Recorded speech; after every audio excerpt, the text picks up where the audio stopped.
নমস্কাৰ সো ষ্টুডেণ্টসকল আজি আপোনালোকৰ যেটো আপোনাৰ বিপিএসসি কোৰ্স আছে BPSC 134 administrative system and state and district লেভেলত যিখিনি আমাৰ ষ্টাডি বুকছ আছে ইগনোৰ তো তাৰ ফাৰ্ষ্ট চেপ্টাৰটো আমি ইউনিট 1 আমি আজি চাম সো ইউনিট 1ত আমি বিশেষকৈ যিখিনি আমাৰ হিষ্টৰিকেল কন্টেক্সট আছে সেই হিষ্টৰিকেল যিখিনি আমাৰ বেকগ্ৰাউণ্ডত প্ৰয়োজন হয় বা প্ৰকাশন এখনত কেনেদৰে এটা হিষ্টৰিকেল বেকগ্ৰাউণ্ড আছে যিখিনি তাৰ উদ্দেশ্য আছে বা কি উদ্দেশ্য লৈ সেই প্ৰকাশনখন আমাৰ আৰম্ভ হৈছিলে বা কেনেকুৱা তাৰ পৰিচয় বা ইয়াৰ যিখিনি আগৰ আমাৰ হিষ্ট্ৰী আছিলে সেই হিষ্ট্ৰীখিনি আমি ইয়াৰ জৰিয়তে আজি পাম সো যিখিনি আমাৰ পৌৰাণিক যিখিনি আমাৰ অধ্যয়নৰ পৰা আমি ক'ব পাৰোঁ যে বিভিন্ন ৰজা মহাৰজাসকলে আমাৰ ভাৰতবৰ্ষত বসবাস কৰিছিলে সো হিষ্টৰিকেল কন্টেক্সট বুলি ক'লে ইয়াৰ আমাৰ কিছুমান চেপ্টাৰটোত উদ্দেশ্য আছে তাৰ কিছুমান আমাৰ বেলেগ বেলেগ ধৰণৰ যিবিলাক প্ৰকাশন আমাৰ পৌৰাণিকভাৱে চলি আহিছে সেই গোটেইখিনি আমি ডিসক্ৰাইব কৰিবলৈ ইয়াতে চেপ্টাৰটোত অলপ ডিটেইলছকে দিয়া আছে সো ফাৰ্ষ্ট ইউনিট আছে আমাৰ state and district administration year evolution বুলি ক'লে কেনেকৈ আমি আৰম্ভ হৈছিলে এটা প্ৰাৰম্ভিক প্ৰক্ৰিয়া যিটো প্ৰশাসনত আমি দেখিবলৈ পাওঁ এটা প্ৰশাসন কিদৰে তাৰ আৰম্ভণি হৈছিলে সেই ইভলিউশ্যনখিনি আমি ইয়াৰ জৰিয়তে আমি গম পাম বা ডিটেইলছত কিছুমান বস্তু আমি ষ্টাডি কৰিম সো যিখিনি চেপ্টাৰত লিখা আছে ইউনিট 1ত ইয়াৰ কিছুমান অবজেক্টিভ আছে তাৰ পিছত ইন্ট্ৰোডাকচন বুলি আছে নেক্সট টপিকটো আছে যিসকল আমাৰ পূৰ্বৰ যিবিলাক ৰজা আছিলে ৰজা মহাৰজা আছিলে প্ৰথমতে আমি গুপ্ত পিৰিয়ড বুলি ক'ব পাৰোঁ বা মৌৰ্য সাম্ৰাজ্য ক'ব পাৰোঁ আমাৰ ষ্টাডি বুকত আছে ময়ুৰান এণ্ড গুপ্ত পিৰিয়ড বুলি আছে তাতে তেওঁলোকৰ যিখিনি প্ৰভিন্সিয়েল এডমিনিষ্ট্ৰেশ্যন আৰু লোকেল এডমিনিষ্ট্ৰেশ্যন এই দুটাৰ বিষয়ে মেনশ্যন আছে তাৰ পিছতে আমি পাম Mughal period so after Mauryan and Gupta period আমাৰ যিখিনি এডমিনিষ্ট্ৰেশ্যনত বিশেষ ভূমিকা আছিলে তেওঁলোক হৈছে মোগলসকল সো মোগলসকলৰ বিষয়েও প্ৰভিন্সিয়েলভাৱে আৰু ডিস্ট্ৰিক্ট এডমিনিষ্ট্ৰেশ্যনক লৈ তেওঁলোকৰ কিছুমান ডিটেইলছ কিছুমান ইয়াতে আমি ষ্টাডি কৰিম তাৰ পিছতে মোগলসকল যেতিয়া তেওঁলোকৰ অৱশেষ হৈছিলে সেইখিনি সময়ত ব্ৰিটিছ পিৰিয়ড আৰম্ভ হৈছিলে আৰু সেই ব্ৰিটিছ পিৰিয়ডত ষ্টেট এক্সিকিউটিভ ডিস্ট্ৰিক্ট এডমিনিষ্ট্ৰেশ্যন আৰু ডিস্ট্ৰিক্ট কালেক্টৰ অফিচ এই তিনিটা বস্তু আমি বিশেষভাৱে আমাৰ ইউনিটটোত মেনশ্যন কৰা হৈছে তাৰ পিছতে ইয়াতে আমাৰ কনক্লুজন হিচাপে আমি পাম সো প্ৰথমে আমাৰ যি ইউনিটটোত ষ্টেট এণ্ড ডিস্ট্ৰিক্ট এডমিনিষ্ট্ৰেশ্যন বুলি ক'লে আমি ইয়াৰ কিছুমান উদ্দেশ্য তাৰ পিছত মৌৰ্যসকলৰ আৰু গুপ্তসকলৰ যিখিনি পিৰিয়ড আছিলে সেই পিৰিয়ডত তেওঁলোকে প্ৰশাসনিকভাৱে আৰু তেওঁলোকে যিখিনি স্থানীয় প্ৰশাসন কেনেদৰে চলাইছিলে তেওঁলোকৰ যিখিনি কাৰ্যকাল আছিলে বা তেওঁলোক সেই ৰজাবিলাকৰ দিনত আমাৰ যিখিনি প্ৰশাসন ব্যৱস্থা আছিলে বা সমাজখন কেনেদৰে চলিছিলে সেইখিনিৰ বিষয়ে আমি চেপ্টাৰটো আমি জানিবলৈ পাম তাৰ পিছতে যেতিয়া মোগলসকল আহিলে তেওঁলোকৰ নিজৰ কিছুমান যিখিনি তেওঁলোকৰ প্ৰভিন্সিয়েল এডমিনিষ্ট্ৰেশ্যন বুলি কোৱা হৈছে যিখিনি প্ৰাদেশিক প্ৰশাসন সেই প্ৰাদেশিক প্ৰশাসন আৰু জিলা প্ৰশাসন তেওঁলোকে কিদৰে মেনশ্যন কৰিছিলে সেইখিনি আমি ইয়াতে ষ্টাডি কৰিব পাৰিম তাৰ পিছত ব্ৰিটিছসকল আহিছিলে ব্ৰিটিছসকলেও তেওঁলোকৰ যিখিনি কন্ট্ৰিবিউশ্যন আছিলে বা এখন ডিস্ট্ৰিক্ট কেনেদৰে প্ৰশাসন চলাব লাগে বা ডিস্ট্ৰিক্টখনত এডমিনিষ্ট্ৰেশ্যনটো কেনেদৰে হ'ব লাগে তাৰ পিছতে ষ্টেট এক্সিকিউটিভ কিদৰে মানে ডেভেলপ কৰিব পাৰি সেই বিষয়ে কিছুমান আমি থুলমূলকৈ আইডিয়া ইয়াতে আমি পাওঁ সো আমি হিষ্টৰিকেলভাৱে চাব গ'লে দেখা পাওঁ যে প্ৰাচীন কালত আমাৰ ৰাজ্যৰ যিখিনি প্ৰশাসন আছিলে সেই প্ৰশাসনৰ ভেটি হিচাপে আছিলে ভাৰতীয় ইতিহাসৰ বিভিন্ন সময়ত সংলগ্ন হৈ আছে সো আমাৰ ভাৰতীয় ইতিহাস ইণ্ডিয়ান হিষ্ট্ৰী বুলি ক'লে আমি ৰাজ্যৰ প্ৰশাসনৰ যিটো আমাৰ ভেটি যি কি নহওক আমাৰ ৰজাসকলে যিহেতু আমাৰ আছিলে আগতে সো প্ৰথমে আমি যি ৰজাবিলাকৰ কথা ক'ব লাগিব প্ৰথমে মৌৰ্য বংশ আৰু তাৰপিছত গুপ্ত বংশ বিকল ইয়াতে মৌৰ্যান এণ্ড গুপ্ত এম্পায়াৰ বুলি আছে সো তেওঁলোকৰ ৰাজত্ব কালত যেতিয়া আমাৰ ভাৰতীয় ইতিহাসখন যেতিয়া আমি ক'বলৈ যাওঁ তো তেওঁলোকৰ প্ৰশাসনৰ পৰাই আমি আৰম্ভণি কৰিবলৈ লওঁ বা সেই সময়খিনিৰ লগত সংলগ্ন কৰিহে আমি কথাখিনি আগবাঢ়ি ক'ব লাগিব সো ফাৰ্ষ্ট অফ অল আমি ক'ব লাগিব যে ষ্টেট এখনত বা ৰাজ্য এখনত এডমিনিষ্ট্ৰেশ্যন বুলি ক'লে বা প্ৰশাসনৰ এটা গোট হিচাপে আমি এই ডিস্ট্ৰিক্ট যিটো ছিষ্টেম বা আমাৰ ডিস্ট্ৰিক্ট পৰ্যায়ৰ যিটো বা জিলা পৰ্যায়ৰ যিটো আমি এটা থিম হিচাপে লৈছোঁ কেনেদৰে ডিষ্ট্ৰিক্ট এটা ক্ৰিয়েট হয় বা ডিষ্ট্ৰিক্ট কিয় লাগে সেইখিনিৰ বিষয়ে আমি অতীতৰ পৰাই এটা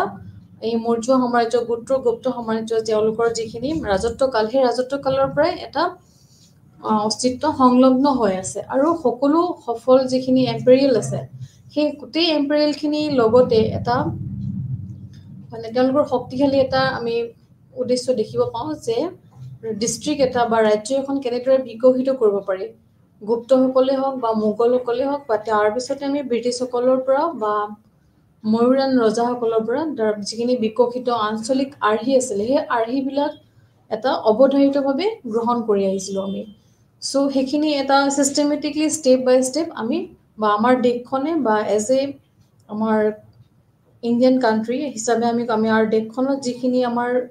হিষ্টৰিকেল যিখিনি ষ্টেপ দেখি পাইছোঁ সেই ঐতিহাসিক দিশটো আমি অধ্যয়ন কৰিব লাগিব তেতিয়াহে আমি গোটেই আমাৰ প্ৰশাসনটো আমি আৰু বিতংভাৱে জানিবলৈ সক্ষম হ'ম তাৰপিছত আমি ক'ব লাগিব যিখিনি ডিষ্ট্ৰিক্ট হৈ আছে ডিষ্ট্ৰিক্ট বা যিখিনি আমি জিলা পৰ্যায়ৰ যিখিনি কাম সেই জিলা পৰ্যায়ৰ তাৰ উপ ৰাজ্য পৰ্যায়ৰ যিখিনি প্ৰচেছ আছে সেই প্ৰচেছবিলাক আমি সেই অতীত কালৰ পৰাই এটা অৱধাৰিতভাৱে আমি দেখিবলৈ পাই আহিছোঁ আৰু জিলা প্ৰশাসন হৈছে ভাৰতলৈ ব্ৰিটিছসকলৰ দ্বাৰা কৰা এক গুৰুত্বপূৰ্ণ আনুষ্ঠানিক এটা উত্তৰাধিকাৰ যিকোনো আমি ডিষ্ট্ৰিক্ট এডমিনিষ্ট্ৰেশ্যন বুলি কওঁ সেই ডিষ্ট্ৰিক্ট এডমিনিষ্ট্ৰেশ্যনটোকে জিলা প্ৰশাসন বুলি কোৱা হয় তাতে আমি ব্ৰিটিছসকলৰ যিখিনি আমাৰ অনুদান আছে সেই অনুদানটো আমি অতি গুৰুত্বপূৰ্ণ অনুদান আৰু তেওঁলোকৰ দিনৰ পৰাই এই চিষ্টেমটো আমাৰ ডিষ্ট্ৰিক্ট এডমিনিষ্ট্ৰেশ্যন চিষ্টেমটো এটা গুৰুত্বপূৰ্ণ ৰূপ হিচাপে আমি বা আজি গুৰুত্বপূৰ্ণ এটা ছেটআপ হিচাপে আমি ল'বলৈ সক্ষম হৈছোঁ তাৰপিছত ক'ব লাগিব যিখিনি চিষ্টেম আছে সেই প্ৰণালীৰ এক গোট হিচাপে ই নাগৰিক আৰু প্ৰশাসনৰ মাজত এটা যোগাযোগৰ গুৰুত্বপূৰ্ণ বিষয়বস্তু হৈ পৰিছে চ' ডিষ্ট্ৰিক্ট এডমিনিষ্ট্ৰেশ্যন হৈছে আমাৰ যিবিলাক নাগৰিক তেওঁলোকে পোনপটীয়াভাৱে চৰকাৰৰ লগত কেনেদৰে সংলগ্ন হ'ব সেই সংলগ্ন হ'বৰ কাৰণে প্ৰশাসনৰ কিছুমান আমাৰ ডিষ্ট্ৰিক্ট অফিচাৰ বা কিছুমান গুৰুত্বপূৰ্ণ প্ৰশাসনিক বিষয়ৰ প্ৰয়োজন হয় যাৰ জৰিয়তে এটা নাগৰিকে বা যিকোনো এজন নাগৰিকে প্ৰশাসনৰ লগত তেওঁলোকৰ মত বিনিময় কৰিব পাৰিব আৰু এটা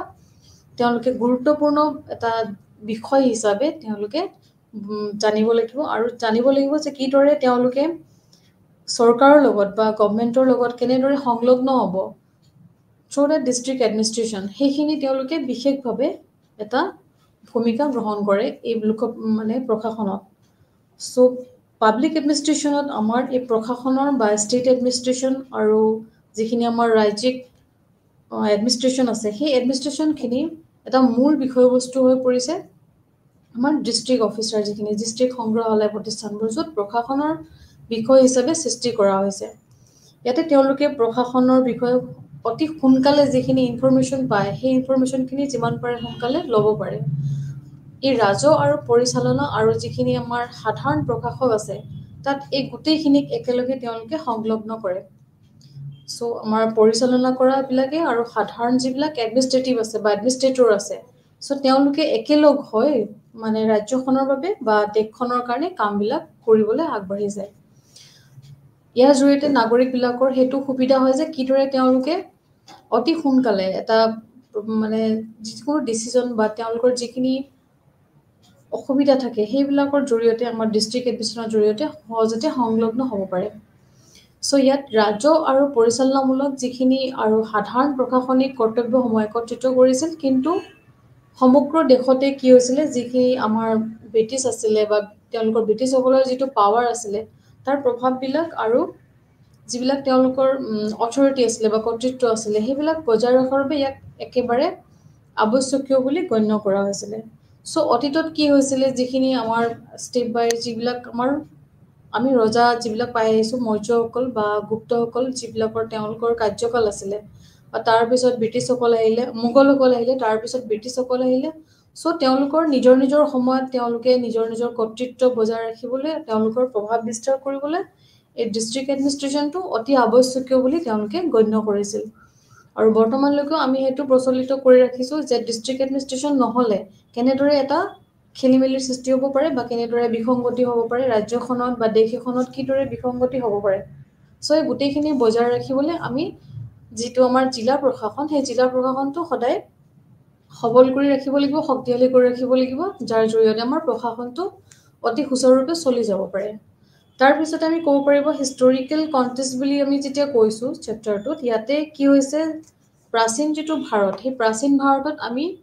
মগধসকল পাইছোঁ, মৌৰ্যসকল পাইছোঁ বা গুপ্তসকলকে লৈছোঁ। তেওঁলোকৰ মানে যিখিনি তেওঁলোকৰ আৰ্হি আছিলে প্ৰশাসনক লৈ পিনে, সেইবিলাক আমি কিছু পৰিমাণে আজিও ফ'ল' কৰি আছোঁ। য'ত দেখা যায় যে কৌটিল্যৰ অৰ্থশাস্ত্ৰ বা প্ৰাচীন ভাৰতীয় যিবিলাক ৰাজনীতি আছিলে, সেই ৰাজনৈতিক প্ৰতিষ্ঠানসমূহৰ জৰিয়তে তাৰ ওপৰত এক ৰাজনৈতিক গ্ৰন্থ তেওঁলোকে তৈয়াৰ কৰিছিলে আৰু যিখিনি ৰাজ্যিক প্ৰশাসন আছিলে সেই প্ৰশাসনৰ বিৱৰণ তেওঁলোকে সেই গ্ৰন্থখনত সুচাৰুৰূপে বা খুব ধুনীয়াকৈ বিৱৰণ কৰিছিলে। আৰু মৌৰ্যসকলৰ যিবিলাক ৰজা আছিলে তেওঁলোকৰ শাসনটো কেনেদৰে আগবাঢ়িছিলে বা তেওঁলোকে প্ৰশাসনটো কেনেদৰে চলাইছিলে, সেই অৰ্থশাস্ত্ৰত আমি এই গোটেইখিনি ডিটেইলছভাৱে আমি পঢ়িবলৈ পাওঁ বা জানিবলৈ পাওঁ। তাৰপিছতে ক'ব লাগিব এই মৌৰ্যান এণ্ড গুপ্ত পিৰিয়ডৰ কিছুমান প্ৰশাসনিক বা প্ৰাদেশিক যিখিনি আমি প্ৰশাসন বা প্ৰভিন্সিয়েল পিৰিয়ড বুলি কয় তেওঁলোকৰ প্ৰভিন্সিয়েল এডমিনিষ্ট্ৰেশ্যন, য'ত আমি মৌৰ্যসকলৰ প্ৰশাসনত ৰাজ্যখনত প্ৰদেশতকৈ অলপ বিচ্যুত আছিল। তেওঁলোকে কি কৰিছিল, প্ৰাদেশিক যিটো শাসন ব্যৱস্থা সেই শাসনত সাধাৰণতে এটা তেওঁলোকে ৰয়েল ফেমিলি হিচাপে তেওঁলোকে অন্তৰ্ভুক্ত কৰিছিল বা তেওঁলোকৰ যিখিনি ছিষ্টেম এটা ৰয়েল হিচাপে তেওঁলোকে নিজকে আগবঢ়াই লৈছিল। আৰু ডাইৰেক্টলি তেওঁলোকে এটা যিটো তেওঁলোকৰ কিংডম আছিলে সেই কিংডমটোত তেওঁলোকে প্ৰভিন্সত ভাগ কৰিছিলে আৰু provincial governor usually belongs to the royal family. So' তেওঁলোকে যিটো ৰয়েল ফেমিলি যিহেতু ফ'ল' কৰিছিলে, চ' সেই ৰয়েল ফেমিলিৰ পৰা তেওঁলোকে প্ৰভিন্সিয়েল ব্যক্তিজন তেওঁলোকে নিৰ্বাচন কৰিছিলে। তাৰপিছতেই অশোকা যেতিয়া ৰজা আছিলে, সম্ৰাট অশোক আছিলে, তেওঁ তেতিয়া কি কৰিছিলে পোনপটীয়াভাৱে কিছুমান নিযুক্তি দিছিলে। তেওঁৰ শাসনকালত যিটো আমাৰ তক্ষশিলা, উজ্জয়িনী বা তৌচালি বা সুবৰ্ণগিৰি এনেকুৱা ধৰণৰ কিছুমান তেওঁ হেড অফিচ বা হেডকোৱাৰ্টাৰ তেওঁ ক্ৰিয়েট কৰিছিলে, য'ত 4জন তেওঁ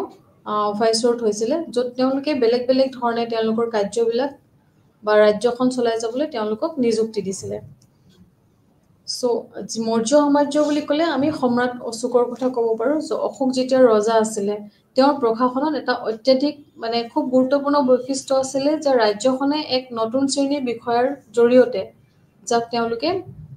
মহামন্ত্ৰ বুলি অভিহিত কৰিছিলে, সেই মহামন্ত্ৰজনে জনসাধাৰণৰ গোটেই যিখিনি জন্মৰ পৰা মৃত্যুলৈকে যিখিনি কেনেকৈ চলিব লাগে বা কেনেদৰে তেওঁলোকে থাকিব লাগে সেই গোটেইখিনি তেওঁলোকৰ ওপৰত নিৰ্ধাৰণ কৰিছিলে। তাৰপিছতে মৌৰ্যবিলাকৰ যিখিনি প্ৰশাসনিক নিয়ম আছিলে তাতে তেওঁলোকে কিছুমান ফৰেন ৰুলছ লাইক ইণ্ডো গ্ৰীক্স, পাঠানিয়ান, চাকাছ আদি কিছুমান তেওঁলোকে পেটাৰ্ণবিলাক তেওঁলোকে ফ'ল' কৰিছিলে। আৰু প্ৰভিন্সিয়েল হেডজনে এই গোটেইখিনি কাম তেওঁলোকক ডেজিগনেট কৰা হৈছিলে। তেওঁলোকে সেই কামখিনি গোটেই সুচাৰুৰূপে চলাইছিলে আৰু যিখিনি নীতি নিয়ম তেওঁলোকে পালন কৰিছিলে সেই ৰজাই তেওঁলোকক বেলেগ বেলেগ ধৰণে তেওঁলোকৰ কামবিলাক এটা নিৰ্দিষ্টভাৱে ভগাই দিছিলে। তেওঁলোকে নিজৰ নিজৰ অঞ্চলত প্ৰভিন্সত সেই কামবিলাক সুচাৰুৰূপে কৰি গৈছিলে। ঠিক সেইদৰে গুপ্তসকলে তেওঁলোকৰ যিটো প্ৰভিন্সিয়েল ছেটআপ সেই ছেটআপটো অকণমান চেঞ্জ কৰিছিলে। তাত কি কৰিছিলে, সম্ৰাটে বা গুপ্তৰ যিজন ৰজা আছিলে সেই সম্ৰাটজনে আটাইতকৈ যিজন দক্ষ ব্যক্তি থাকে সেই দক্ষ ব্যক্তিজনকে প্ৰভিন্সিয়েল যিটো পাৰ্ট থাকে প্ৰভিন্সিয়েল পাৰ্টটো তেওঁক দিছিলে, এডমিনিষ্ট্ৰেশ্যনৰ পাৰ্টটো তেওঁক দিছিলে আৰু তেওঁকে সেই সুচাৰুৰূপে নিযুক্তি দিয়াৰ পিছত গোটেই কাৰ্যপালখিনিক বা যিখিনি প্ৰশাসনৰ কাম তেওঁক সুচাৰুৰূপে পৰিচালনা কৰিবলৈ নিযুক্তি দিছিলে। চ' ৰাজ্যৰ যিখিনি কাম সেইসকলে গুপ্ত ৰজাসকলক বা তেওঁ যিবিলাক দক্ষ ব্যক্তিক নিযুক্তি কৰে সেই ব্যক্তিসকলে ৰাজ্যখনৰ প্ৰাদেশিক ৰাজ্যপাল হিচাপে, যাক ইউপাৰিকা বুলি জনা গৈছিলে, সেইখিনি সময়ত তেওঁ সেই কামখিনি আগবঢ়াই লৈ গৈছিলে। চ' কেতিয়াবা কি হয়, এই প্ৰাদেশিক ৰাজ্যপালক বংশানুক্ৰমিক যেন লাগিছিল, কিয়নো এটা পৰিয়ালৰে কেইবাটাও নিয়মৰ অধীনত প্ৰাদেশিক মুৰব্বী হিচাপে কাম কৰিছিল। চ' কেতিয়াবা কি হৈছিলে, একেটা পৰিয়ালৰ তেওঁলোকে নিৰ্দিষ্ট কামবিলাক ভাগ কৰি লৈছিলে আৰু সেই যিজন দক্ষ ব্যক্তি আছিলে দক্ষ ব্যক্তিজনৰে কেইবাজনো তেওঁলোকৰ পৰিয়ালৰ ব্যক্তি বা তেওঁলোকৰ চিনাকি ব্যক্তি দক্ষ ব্যক্তি তেওঁলোকে কামবিলাক ভাগ কৰি লৈছিলে আৰু তেওঁলোকৰ নিয়মৰ অধীনত প্ৰাদেশিক মুৰব্বী হিচাপে তেওঁলোকে মুৰব্বীজনক ফ'ল' কৰিছিলে আৰু এই যিটো তেওঁলোকৰ প্ৰাদেশিক কেন্দ্ৰ আছিলে সেই কেন্দ্ৰবিলাকত কাম কৰাৰ পৰা প্ৰায় সকলো বিভাগৰে আৰু কিছুমান বিভাগ দেখা গৈছিলে মানে তেওঁলোকে কামবিলাক সদায় ভাগ ভাগ কৰি ভগাই লৈছিলে যিটো আমি এতিয়া ফ'ল' কেনেকৈ ধৰণে পাওঁ আমাৰ যিটো ডিচেন্ট্ৰেলাইজেশ্যন প্ৰচেছ যিটো ক্ষমতাৰ যিটো বিকেন্দ্ৰীকৰণ সেই প্ৰচেছটো আমি ইয়াতে অলপমান দেখা পাওঁ যেতিয়া গুপ্তসকল সাম্ৰাজ্যত আহিছিলে আমাৰ ইতিহাসত চ' তেওঁলোকে তেওঁলোকৰ কামবিলাক খুব বেছিকৈ ভাগ মানে প্ৰশাসনটো ভাগ ভাগ কৰি লৈছিলে তেওঁলোকে মুৰব্বীজনে তেওঁলোকৰ কামবিলাক ভগাই লৈছিলে আৰু যিবিলাক প্ৰদেশত তেওঁলোকৰ চেণ্টাৰ আছিলে এই চেণ্টাৰবিলাকত বেলেগ বেলেগ বিষয়া নিযুক্তি কৰি তেওঁলোকে বিভিন্ন ধৰণৰ কামবিলাক বেলেগ বেলেগ বিষয়া নিযুক্তি কৰিছিল চ' ইয়াৰ পিছত আমি মৌৰ্য এণ্ড গুপ্ত পিৰিয়ডৰ প্ৰভিন্সিয়েল আৰু লোকেল এডমিনিষ্ট্ৰেশ্যনটো আমি জানিলোঁ তো প্ৰভিন্সিয়েল এডমিনিষ্ট্ৰেশ্যনত আমি দেখা পালোঁ কিদৰে তেওঁলোকে নিজৰ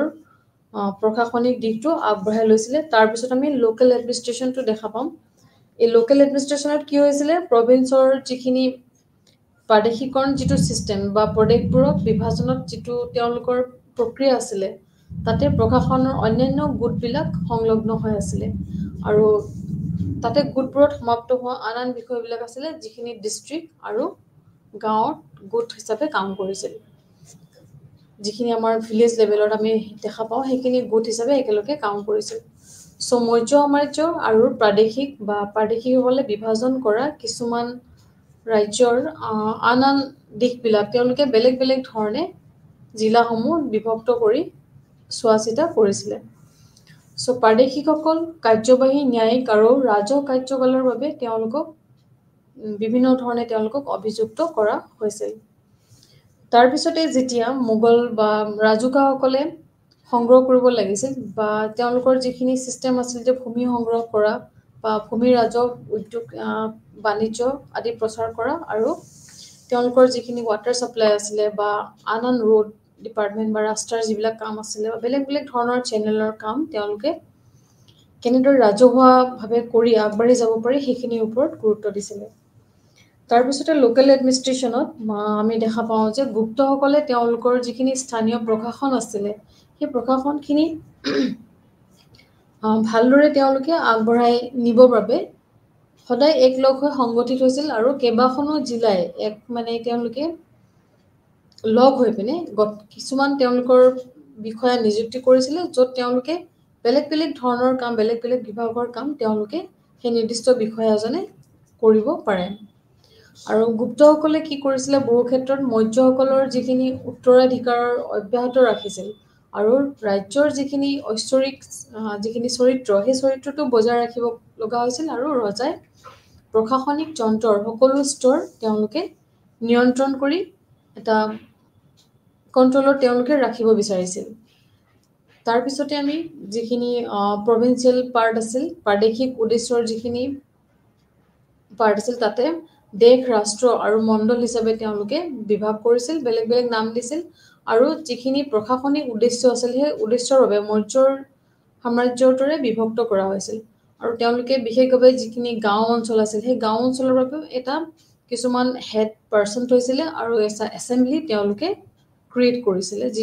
যিবিলাকে সেই গাঁও অঞ্চলৰ অসুবিধাসমূহ বা সেই অঞ্চলটোৰ যিখিনি আন আন নিম্ন খাবৰ ব্যক্তি আছে বা একেবাৰে গ্ৰাছ ৰুট লেভেলৰ যিবিলাক ব্যক্তি আছে সেইবিলাকে তেওঁলোকৰ অসুবিধাবিলাক কেনেদৰে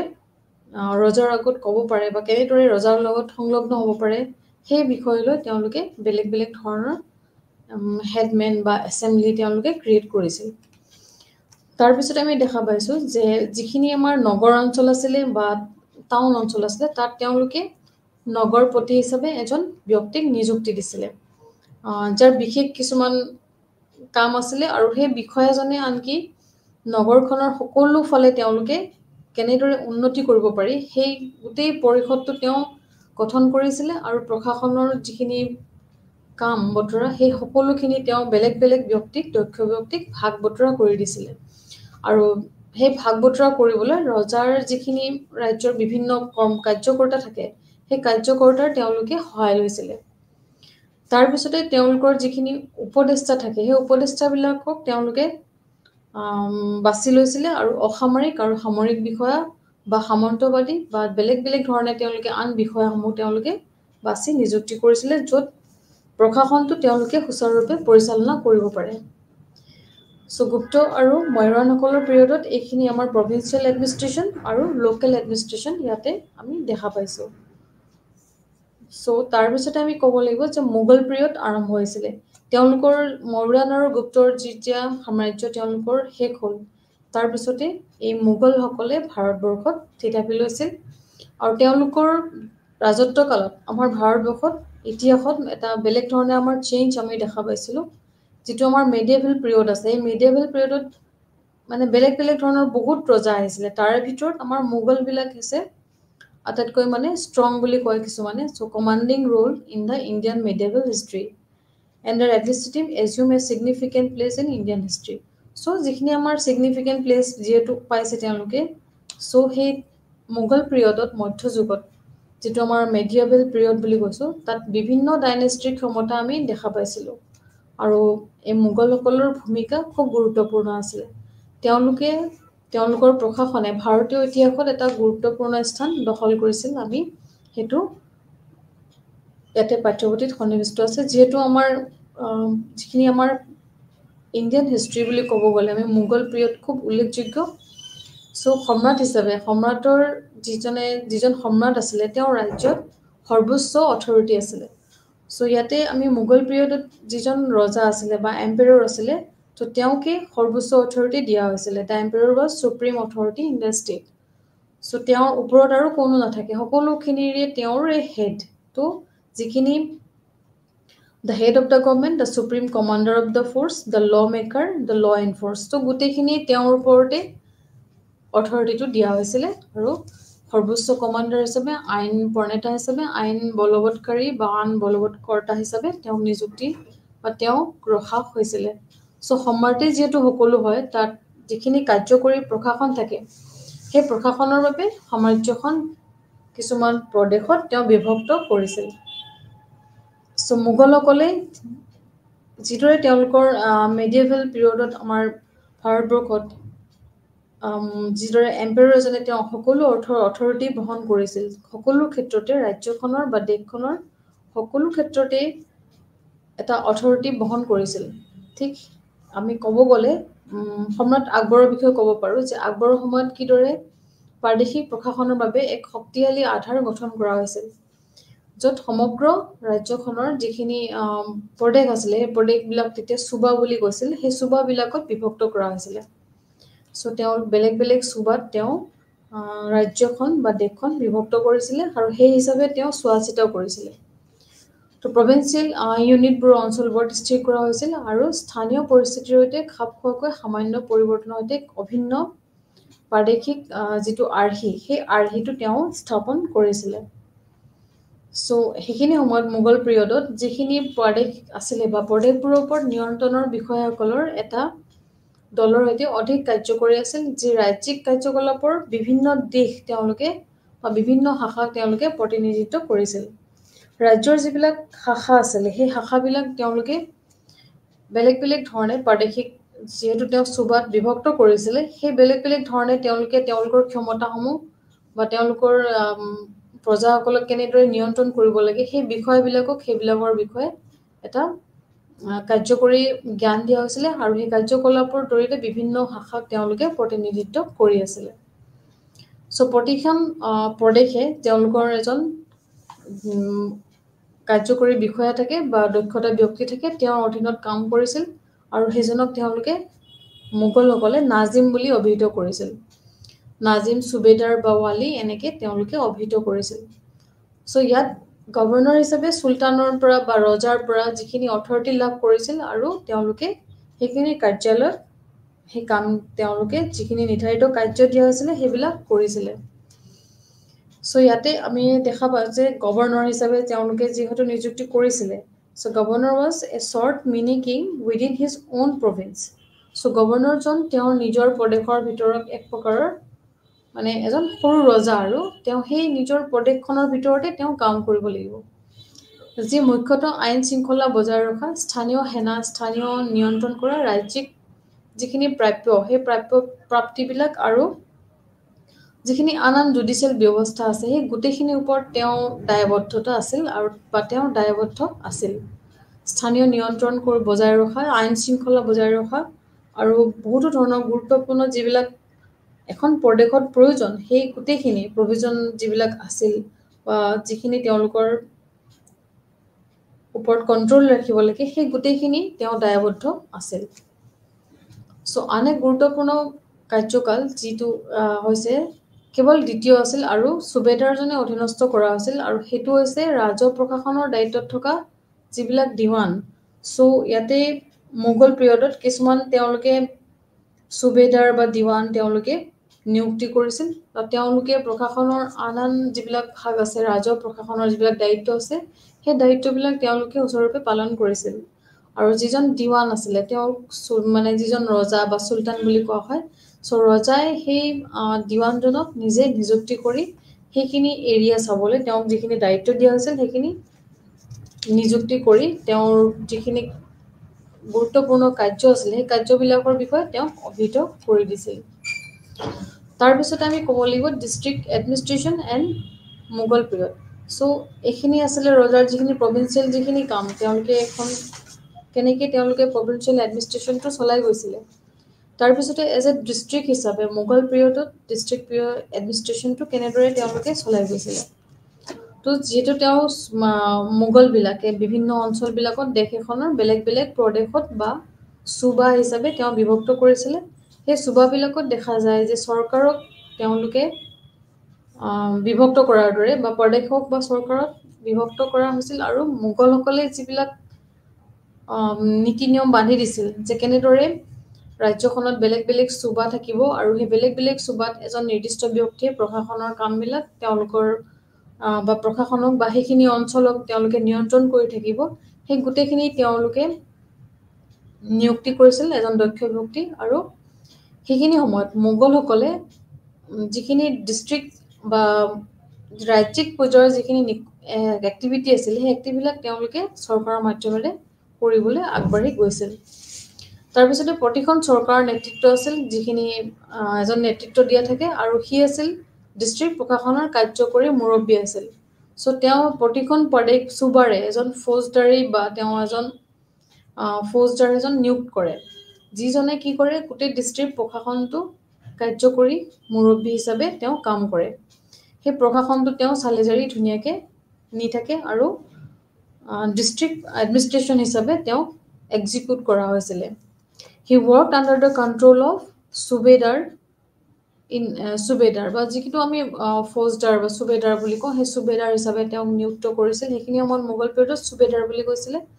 সেই পৰ্যায়ত তেওঁ সেইখিনি এৰিয়া প্ৰাদেশিক যিটো এৰিয়া সেইটো ডিষ্ট্ৰিক্ট পৰ্যায়ত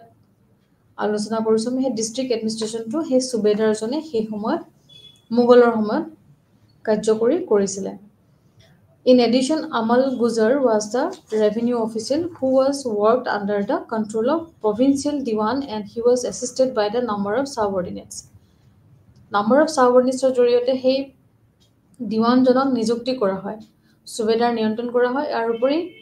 যিখিনি আমাল গুজাৰ আছিল তাক প্ৰাদেশিক দিৱানৰ নিয়ন্ত্ৰণ কৰা হৈছিল আৰু যাক ৰাজহ বিষয়া হিচাপে তেওঁক কিছুমান অধীনস্থ আছিল সেই অধীনস্থ ব্যক্তিক সকলৰ সংখ্যাৰ দ্বাৰা তেওঁক বা ছাবঅৰ্ডিনেট আছিল সেই ছাবঅৰ্ডিনেটৰ দ্বাৰা তেওঁক এছিষ্ট কৰি সেই দিৱানজনক তেওঁৰ কামবিলাক শিকোৱা হৈছিল বা তেওঁৰ গুৰুত্বপূৰ্ণভাৱে লোৱা হৈছিলে। তাৰপিছতে আহিছিলে আমাৰ যিখিনি ভিলেজ পাৱাৰ আছিলে সেই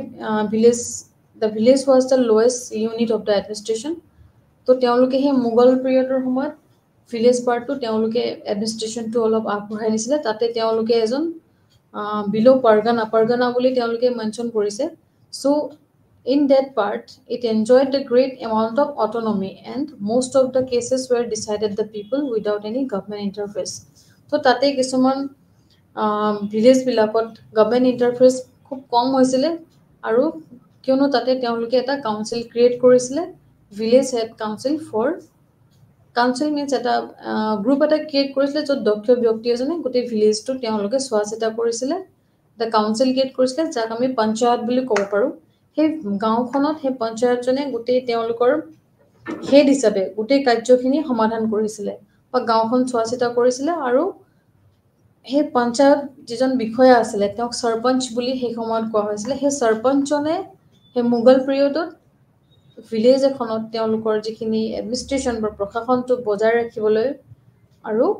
যিটো গভমেণ্ট আছিলে সেই গভমেণ্টৰ লগত লিংক কৰিবলৈ এটা আমি উদ্দেশ্য দেখা পাইছিলোঁ তেওঁলোকে কি কৰে চৰকাৰৰ লগত বা যিটো ৰজাৰ লগত বা ব্ৰিটিছৰ লগত বা মোগলসকলৰ যিখিনি তেওঁলোকে পৰগনা ক্ৰিয়েট কৰিছিলে বা সৰপঞ্চ তেওঁলোকে নিযুক্তি দিছিলে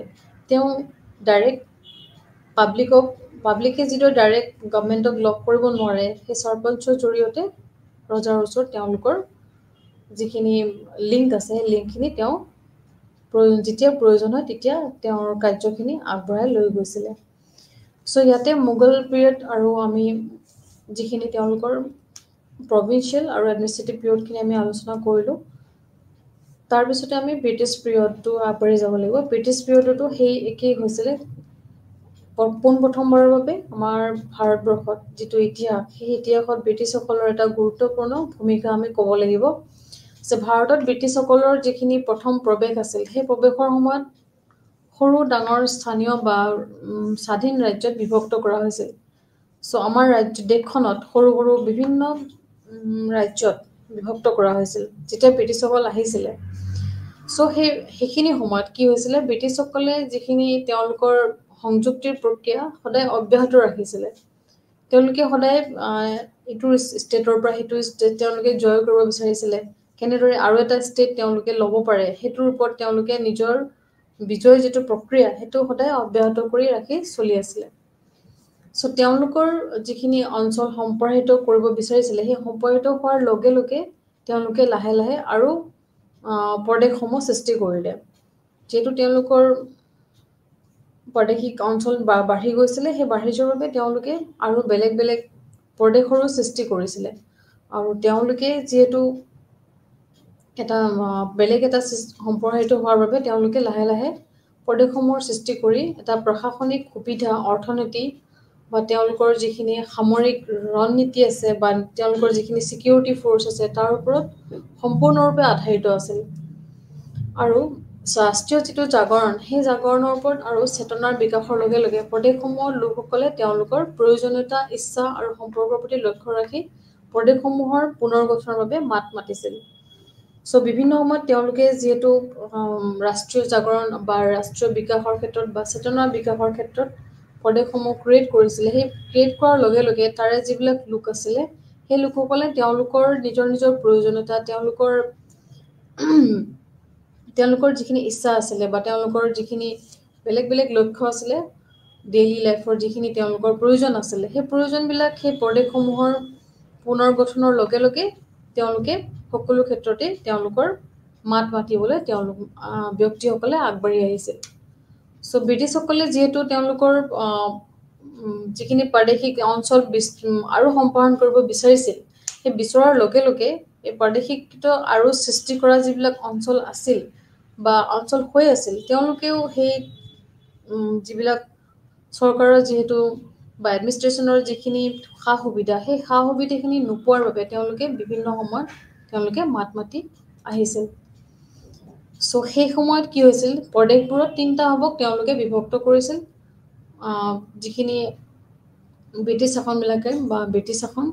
আৰু ৰাজ্যপাল আৰু তেওঁলোকৰ কাৰ্যবাহী পৰিষদৰ অধীনত তাৰপিছত আমি ক'ব লাগিব যে লেফটেনেণ্ট গভৰ্ণৰৰ অধীনত তেওঁলোকে মুখ্য আয়ুক্তৰ অধীনতা এনেকৈ তেওঁলোকে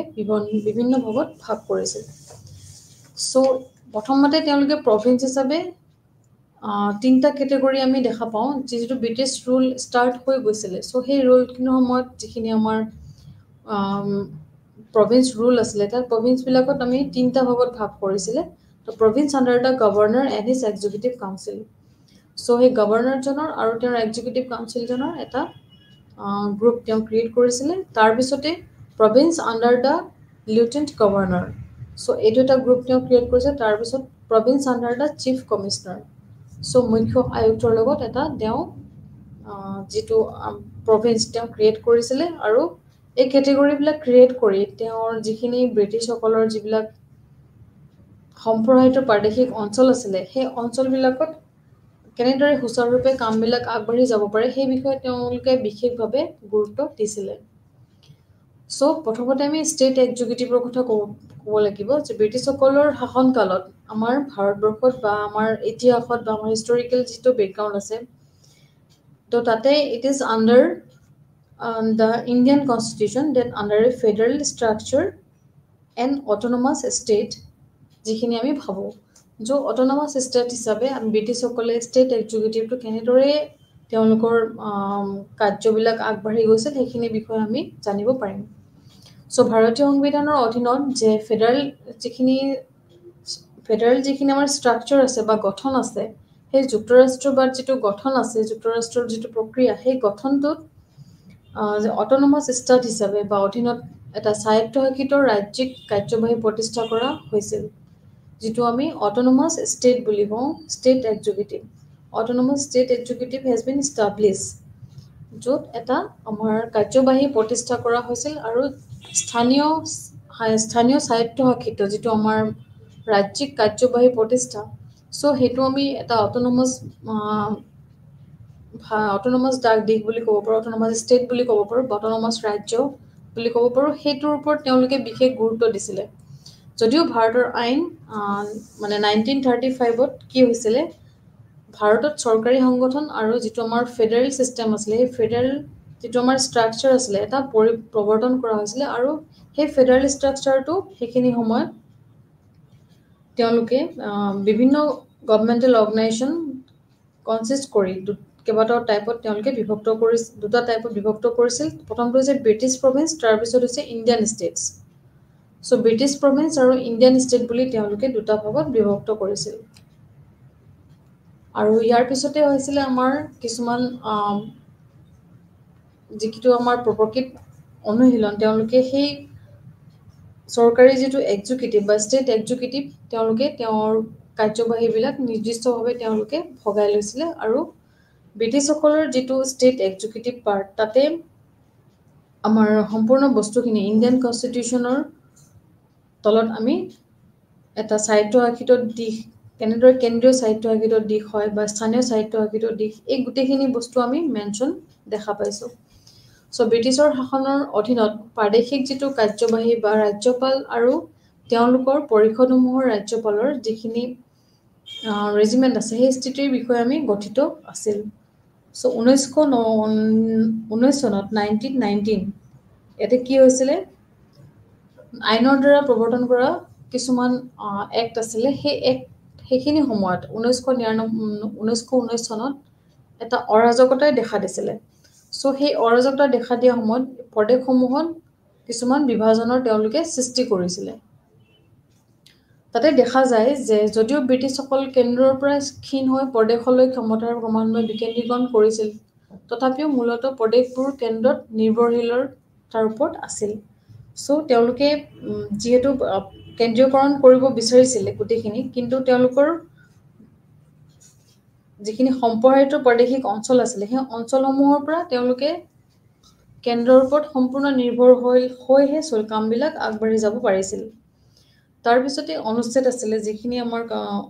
অনুচ্ছেদ নম্বৰ 256, 257 আৰু 365 আৰু অন্যান্য আন দিশসমূহ দেখুৱাব যে ৰাজ্যিক কাৰ্যবাহীয়ে কেন্দ্ৰীয় কাৰ্যবাহী নিৰ্দেশনা আৰু যিখিনি তেওঁলোকৰ নিৰ্দেশনাৰ অধীনত আন কাম আছিল সেই কামবিলাক সুচাৰুৰূপে কৰিব লাগিব আৰু যিজন ৰাষ্ট্ৰপতি আছিলে সেই ৰাষ্ট্ৰপতিয়ে ৰাজ্যৰ সকলো ধৰণৰ চৰকাৰক গ্ৰহণ কৰিব পাৰে আৰু ৰাজ্যিক যিজন কাৰ্যবাহী থাকে সেই কাৰ্যবাহী ৰাজ্যপাল মুখ্যমন্ত্ৰী আৰু মন্ত্ৰী পৰিষদৰ দ্বাৰা গঠিত হ'ব লাগিব বুলি ইয়াতে মেনশ্যন আছে চ' এই গোটেইখিনি আমাৰ এডমিনিষ্ট্ৰেশ্যনত ষ্টেট এডমিনিষ্ট্ৰেশ্যনত আমাৰ উল্লেখযোগ্য এটা দিশ আমি ক'ব পাৰোঁ তাৰপিছতে তেওঁলোকৰ আহিলে ডিষ্ট্ৰিক্ট এডমিনিষ্ট্ৰেশ্যন চ' ডিষ্ট্ৰিক্ট এডমিনিষ্ট্ৰেশ্যনত কি হয় ব্ৰিটিছে সাধাৰণতে কিছুমান বিদ্যমান তেওঁলোকৰ জিলাসমূহৰ ক্ষেত্ৰত তেওঁলোকৰ নিৰ্দিষ্ট যিখিনি টেৰিটৰী আছিলে সেই টেৰিটৰীবোৰ একত্ৰিত কৰিছিল আৰু তেওঁলোকৰ যিখিনি শাসন আছিল সেই শাসনবিলাক প্ৰথমে তেওঁলোকে এটা সৰু অংশত তেওঁলোকে ভাগ কৰিছিল আৰু প্ৰথম অংশত তেওঁলোকে বিশ্বাস কৰিছিল যে এটা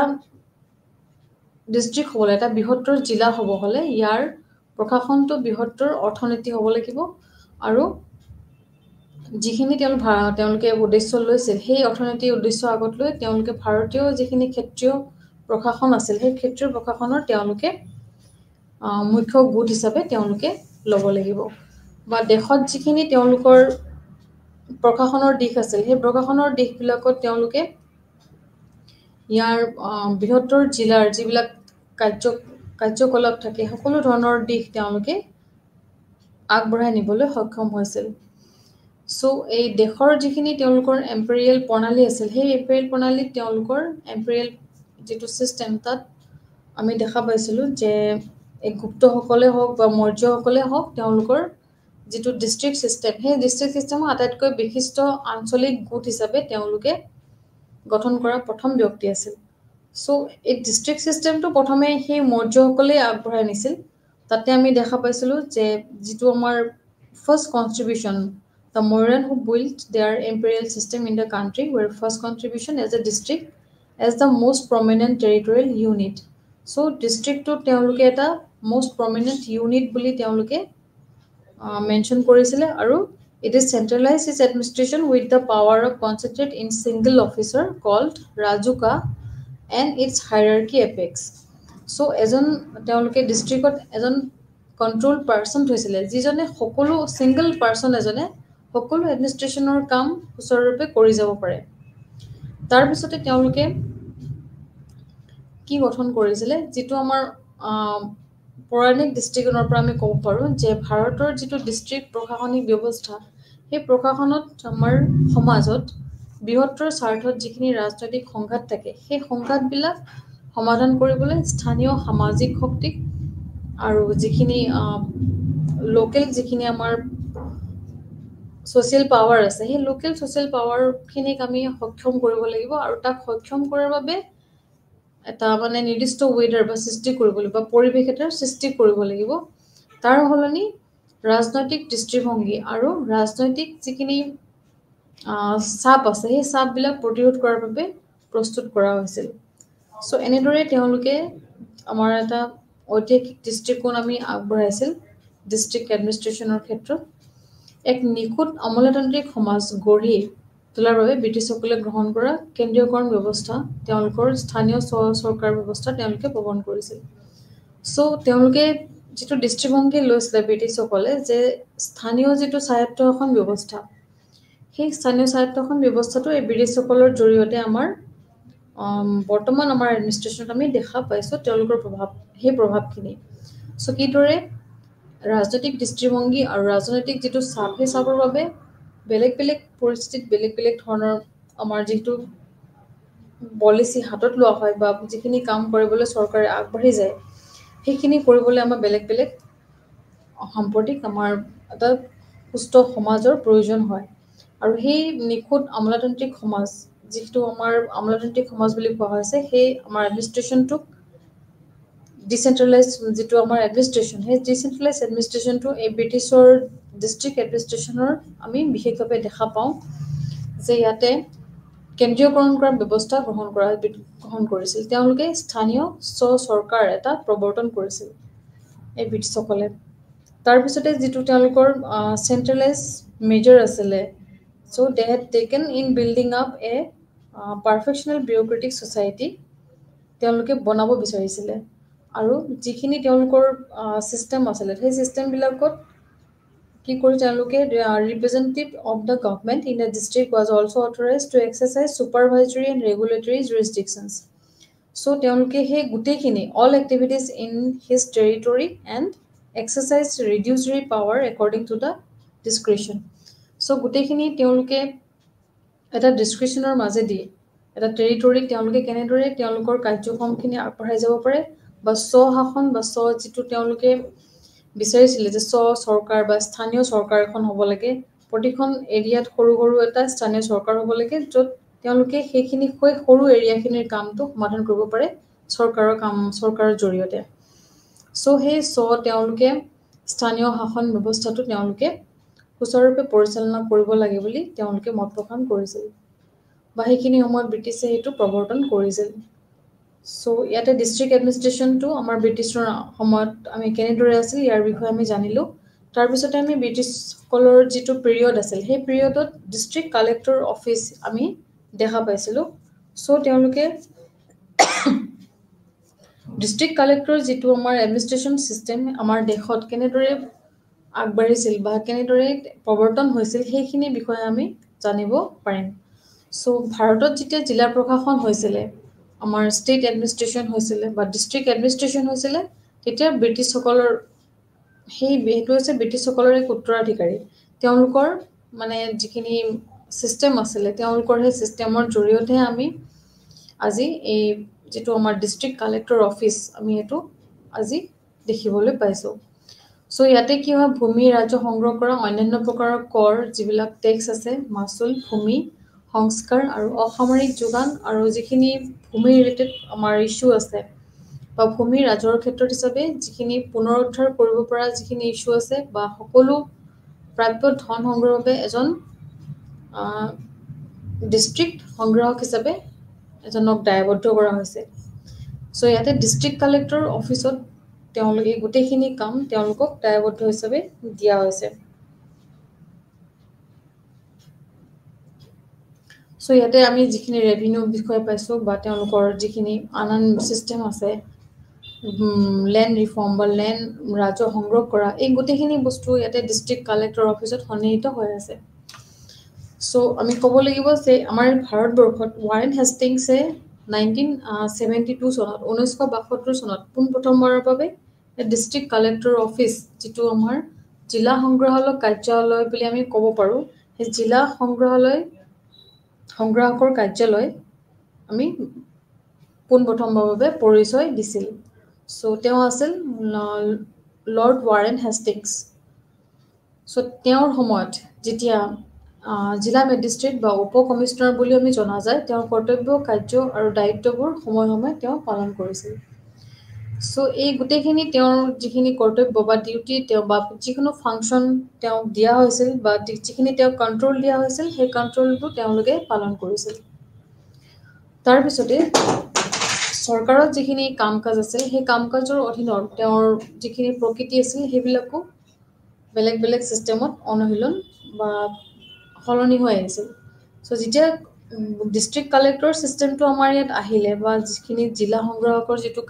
কাৰ্যালয় আমাৰ ইয়াতে স্থাপন হ'ল স্থাপন হোৱাৰ লগে লগে ইয়াৰ বস্তু যিখিনি আমাৰ প্ৰশাসন প্ৰক্ৰিয়া সেইখিনিও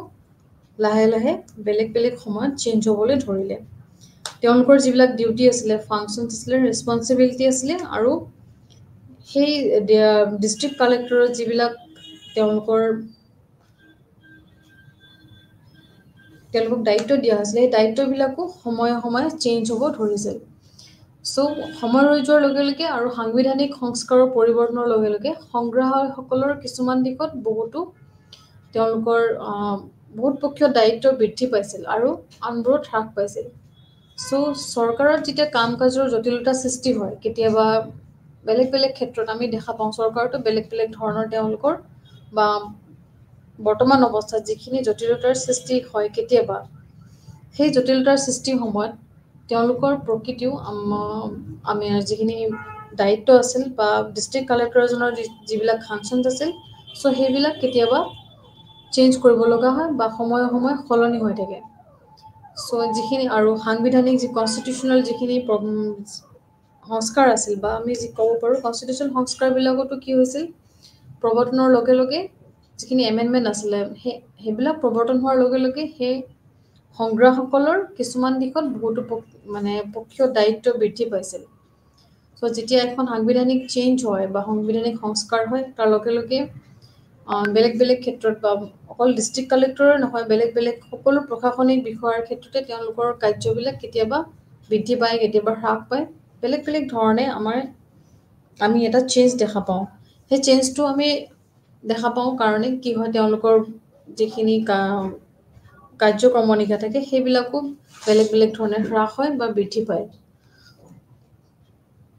তাৰপিছতে দেখা পাইছোঁ যে ব্ৰিটিছসকলৰ যিখিনি ডিষ্ট্ৰিক্ট এডমিনিষ্ট্ৰেশ্যন আছে সেই ডিষ্ট্ৰিক্ট এডমিনিষ্ট্ৰেশ্যন আৰু ডিষ্ট্ৰিক্ট কালেক্টৰ অফিচ এই গোটেইখিনি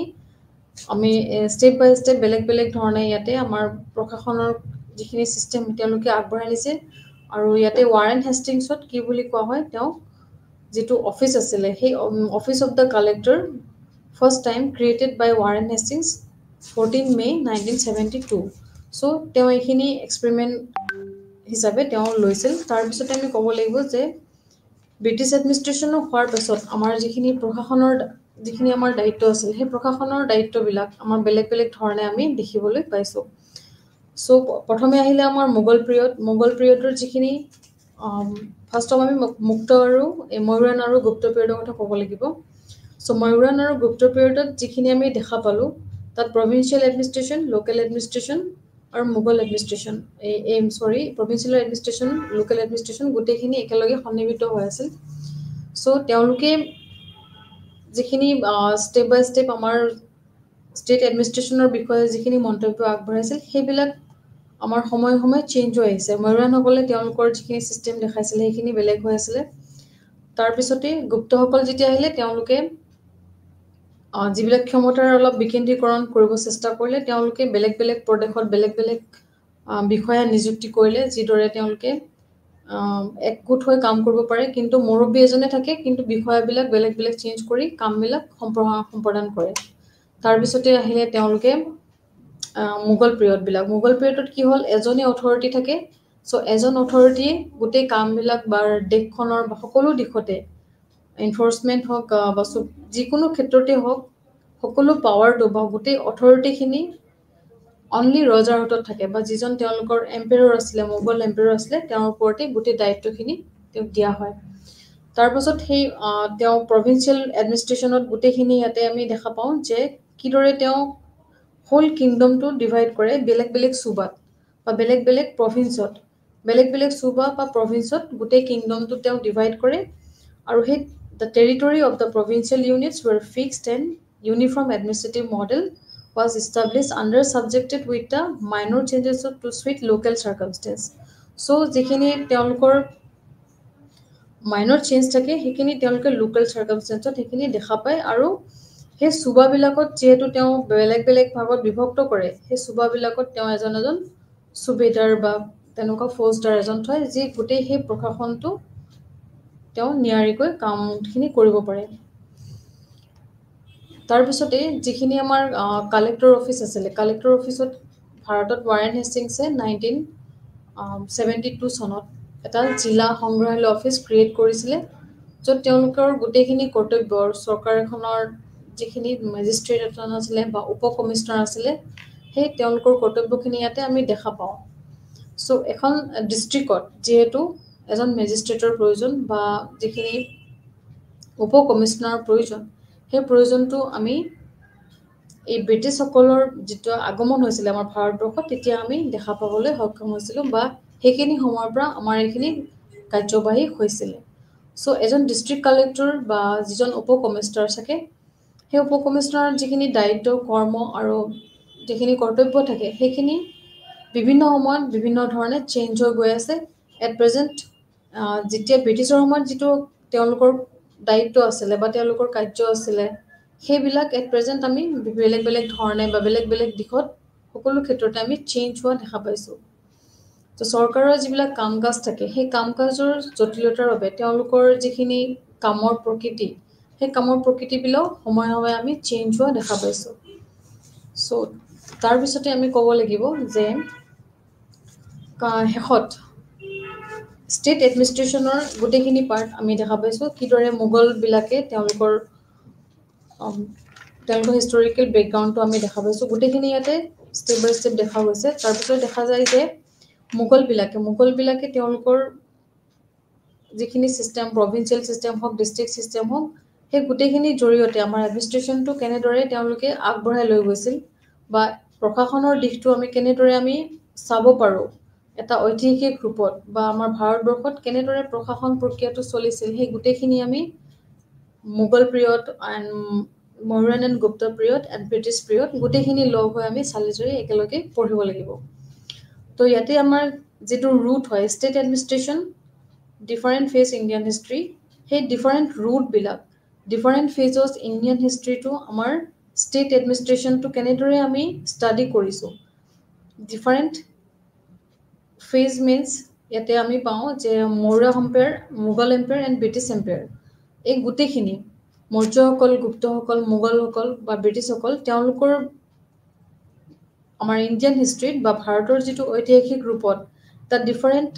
আমি ফেজ দেখা পাওঁ বেলেগ বেলেগ ষ্টেপত, আৰু সেই ষ্টেট এডমিনিষ্ট্ৰেশ্যনত তেওঁলোকৰ প্ৰভাৱটো অতি গুৰুত্বপূৰ্ণ। তাৰপিছতে আমি ইয়াৰ যিখিনি ছিষ্টেম, আমি ছিষ্টেমবিলাকৰ জৰিয়তে বা যিটো তেওঁলোকৰ প্ৰশাসনিক এডমিশ্যন হওক বা লোকেল এডমিনিষ্ট্ৰেশ্যনে হওক বা ডিষ্ট্ৰিক্ট এডমিনিষ্ট্ৰেশ্যনে হওক বা প্ৰভিঞ্চিয়েল এডমিনিষ্ট্ৰেশ্যনে হওক, এই গোটেইখিনি তেওঁলোকে এটা ইভলিউশ্যন প্ৰক্ৰিয়া হিচাপে বা আমি এটা ইভলিউশ্যন প্ৰক্ৰিয়া হিচাপে এখন এডমিনিষ্ট্ৰেশ্যন আৰু লগতে ষ্টেট এডমিনিষ্ট্ৰেশ্যন, ডিষ্ট্ৰিক্ট এডমিনিষ্ট্ৰেশ্যন, ৰাজ্যৰ প্ৰশাসন ব্যৱস্থা আৰু জিলা এখনৰ প্ৰশাসন ব্যৱস্থা কেনেদৰে হ'ব লাগে, সেই গোটেইখিনি আমি ইয়াতে ষ্টেপ বাই ষ্টেপ এটা এটা পিৰিয়ডত আমি ফ'ল' কৰি পঢ়ি আহিছোঁ বা সেইখিনি জনাটো অতি প্ৰয়োজন। চ' ইণ্ডিয়াত যিহেতু আমি এটা ইউনিয়ন অফ ষ্টেট বুলি কওঁ, চ' ইয়াতে সেইবাবে এই the territory of India comprises the territory of the states and union territories.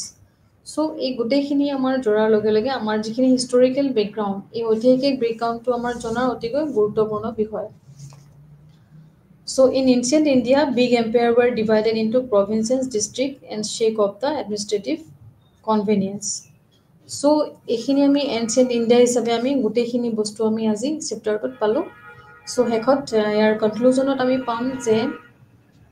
যিহেতু আমাৰ এডমিনিষ্ট্ৰেশ্যনটোত আমাৰ এনচিয়েণ্ট ইণ্ডিয়াৰ বিষয়ে আমি চালোঁ এইটো চেপ্টাৰত, ইয়াতে বিভিন্ন এম্পায়াৰবিলাকে তেওঁলোকৰ প্ৰভিন্সবিলাকত, বেলেগ বেলেগ ডিষ্ট্ৰিক্টবিলাকত, বেলেগ বেলেগ এডমিনিষ্ট্ৰেটিভ কনভেনিয়েঞ্চত তেওঁলোকে তেওঁলোকৰ কাৰ্যবিলাক আগবঢ়াই লৈ গৈছিল। চ' তেওঁলোকৰ প্ৰশাসন প্ৰক্ৰিয়া সম্পূৰ্ণ বেলেগ বেলেগ পিৰিয়ডত যিদৰে চেঞ্জ হৈছিলে, চ' বৰ্তমান অৱস্থাত আমাৰ সেই যিটো গণতন্ত্ৰ অৱস্থা আহি পালে, যিটো আমাৰ বিকেন্দ্ৰীকৰণ যিটো অৱস্থা আহি পালে বা বিকাশৰ ক্ষেত্ৰত যিখিনি আৰু শালীনতা আমি দেখা পাইছোঁ, সেই গোটেইখিনি ষ্টেপ বাই ষ্টেপ আমি ইয়াতে ফুল পাই আহিছোঁ। চ' প্ৰাদেশিক ব্যৱস্থাৰ ভূমিকা হিচাপে যিটো আমি বৰ্তমান আমাৰ ডেম'ক্ৰেচি বুলি ক'ব পাৰোঁ, ডেম'ক্ৰেচি বা ডেভেলপমেণ্ট আৰু শালীনতা নামৰ তিনিটা মুখ্য কাৰকৰ যিখিনিও আমাৰ ইয়াতে পৰিলক্ষিত হৈছে, আৰু গোটেইখিনি বস্তু ইয়াতে সময়ে সময়ে আমাৰ সলনি হৈ গৈছে। যিবিলাক আমাৰ ডিষ্ট্ৰিক্ট পৰ্যায় আছে, সেই ডিষ্ট্ৰিক্ট পৰ্যায়ৰ কামবিলাক বা ৰাজ্য প্ৰশাসনৰ এক গোট হিচাপে তেওঁলোকে গণ্য কৰা হয় আৰু দেশৰ আটাইতকৈ গুৰুত্বপূৰ্ণ প্ৰশাসনিক বিভাগ হিচাপে গণ্য কৰা হয়। চ' আমাৰ আমি যিহেতু ব্ৰিটিছসকলৰ ডিষ্ট্ৰিক্ট কালেক্টৰ অফিচটো ইনভেণ্ট কৰিলে, তেওঁলোকে সেই কাৰ্য সংগ্ৰহ যিটো কাৰ্যালয় তেওঁলোকে আমাক আগবঢ়াই দিলে, সেই কাৰ্যালয়টো আজি এটা আমাৰ প্ৰশাসনৰ গুৰুত্বপূৰ্ণ বিষয় হিচাপে আমি ল'ব লাগিব আৰু এটা গুৰুত্বপূৰ্ণ প্ৰশাসনিক ব্যৱস্থা হিচাপে আমি বৰ্তমান ইয়াতে আমি দেখা পাইছোঁ। চ' আমাৰ যিটো ডিষ্ট্ৰিক্ট কালেক্টৰ অফিচ, এতিয়া আমি ক'ব লাগিব যে যেতিয়া আমি ক'ব লাগিব যে তাৰ যিখিনি ভূমিকা আমি গণতান্ত্ৰিক দিশত আমি আগবঢ়াই বৰ্তমান অৱস্থা আমি পাইছোঁ, আৰু বিকাশ আৰু শালীনতাৰ নামত যিখিনি উদ্দেশ্য আছে, সেই উদ্দেশ্যখিনি আমাৰ ইয়াতে জৰিয়তে এডমিনিষ্ট্ৰেশ্যনত আমি ফলপ্ৰসূ কৰিবলৈ আমি সময়ে সময়ে ইয়াতে দেখা যায়। চ' সেইখিনি বস্তু ৰাজ্য এখনৰ অতি গুৰুত্বপূৰ্ণ বিষয় বা ষ্টেট এখনৰ এটা গুৰুত্বপূৰ্ণ প্ৰশাসনিক বিষয় হৈছে যে ডিষ্ট্ৰিক্ট এডমিনিষ্ট্ৰেশ্যন কিদৰে বা সেই ডিষ্ট্ৰিক্ট কালেক্টৰ অফিচ কিদৰে আমাৰ এটা উল্লেখযোগ্য দিশ এখন ৰাজ্যত, তো তেওঁলোকে ইয়াক এটা প্ৰশাসনিক বিভাগ হিচাপে গণ্য কৰিছে। চ' এটা প্ৰশাসনিক এটা পাৰ্ট হয়, যিহেতু এডমিনিষ্ট্ৰেটিভ এটা পাৰ্ট হয়, সেই পাৰ্টটো আমি অতি গুৰুত্বপূৰ্ণ বিষয় হিচাপে ল'ব লাগিব প্ৰশাসনৰ ক্ষেত্ৰত, ষ্টেট এণ্ড ডিষ্ট্ৰিক্ট এডমিনিষ্ট্ৰেশ্যনৰ। তাৰপিছতে ৰাজ্যৰ এজন এজেণ্ট হিচাপে দেখা যায় যে জিলা প্ৰশাসনে যিটো কেটলিষ্ট আছে, সেই কেটলিষ্ট হিচাপে তেওঁলোকে কিছুমান কাম নিৰ্বাচন কৰিছিল, আৰু সেই কামবিলাক কেটেলিষ্টজনে তেওঁলোকে দুৰ্বল শ্ৰেণী আৰু স্বাৰ্থৰ বিকাশৰ বাবে হয়। যিখিনি আৰু আন ব্যক্তি আছে, ধৰি লওক গ্ৰাছ ৰুট লেভেলৰ যিবিলাক ব্যক্তি আছে, তেওঁলোকৰ ৱেলফেয়াৰৰ কাৰণে বা সমগ্ৰ জনসাধাৰণৰ ৱেলফেয়াৰৰ কাৰণে যিখিনি তেওঁলোকে কাম কৰিব লাগে বা কেনেধৰণৰ কাৰ্যক্ৰম হাতত ল'ব লাগে, তাৰ প্ৰতি তেওঁলোকে ৱেলফেয়াৰ যিটো ভিউ, সেই ভিউজটো আগত ৰাখি যিখিনি কাম হোৱা নাই সেইখিনি প্ৰতিক্ৰিয়া স্বীকাৰ কৰিছিল আৰু তাৰ প্ৰতি তেওঁলোকে আগ্ৰহ প্ৰকাশ কৰিছিল আৰু সেইখিনি বিষয় লৈ তেওঁলোকে আগবাঢ়ি যাবলৈ তেওঁলোকে সক্ষম হৈছিল চ' চৰকাৰৰ যিখিনি এজেণ্ট আছিল সেই এজেণ্টবিলাকে তেওঁলোকে গোটেইখিনি প্ৰক্ৰিয়া আগবঢ়াই লৈ গৈছিল আৰু যিটো ৱেলফেয়াৰ ভিউ ষ্টেট ভিউ আমাৰ যিটো ডেম'ক্ৰেটিক ভিউ সেই ভিউটো আজি আমি আমাৰ ষ্টেট এডমিনিষ্ট্ৰেশ্যন এণ্ড ডিষ্ট্ৰিক্ট এডমিনিষ্ট্ৰেশ্যনত সুচাৰুৰূপে দেখা পাইছোঁ চ' এইখিনিতে আমাৰ চেপ্টাৰটো শেষ হৈছে নমস্কাৰ